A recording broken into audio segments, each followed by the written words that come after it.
All right, welcome back. Canadian authorities have charged a 30-year-old man with 8 counts of second-degree murder for Saturday's ramming attack.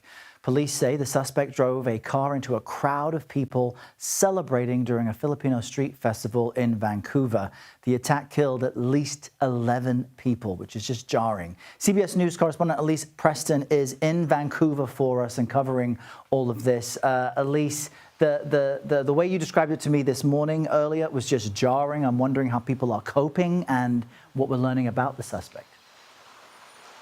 Well, people are having a hard time, Errol. We have seen people even as early as around 4 o'clock this morning. They were paying their respects here at the scene. There are several checkpoints. We have this set up here, but then there are several spots around in this area that people have kind of turned into makeshift memorials. And you can see people have left prayers. They've left notes basically, telling people that their thoughts and prayers are with them, that people are just devastated. We've seen so many people here at the scene who have been overcome with emotion.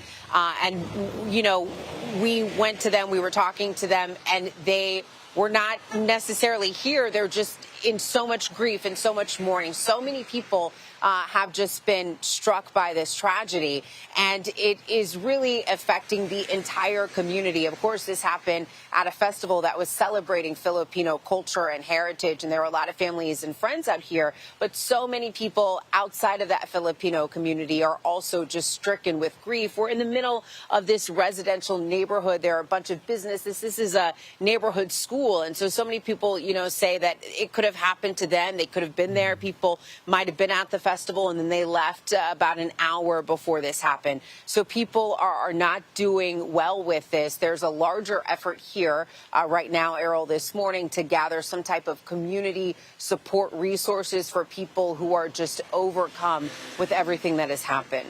Yeah, and it reminds me of the New Year's Day attack in New Orleans near Bourbon Street. Same type of MO where you have people celebrating and everyone who was there feels as if it could have easily happened to them. We mentioned that terrorism has been ruled out as a potential motive in this attack. How have authorities reached that conclusion so early? Well, police have said with terrorism, there's usually some type of ideology that has been known or that is known that they can say that the suspect acted on this on behalf of this. And they're saying that that was not the case here. We do know that the suspect, 30-year-old Kaiji Adam Lowe, is known to police. He does not have a criminal background, but according to authorities, they have dealt with him in the past several times, several interactions dealing with his mental health. So they think that could have been at play here.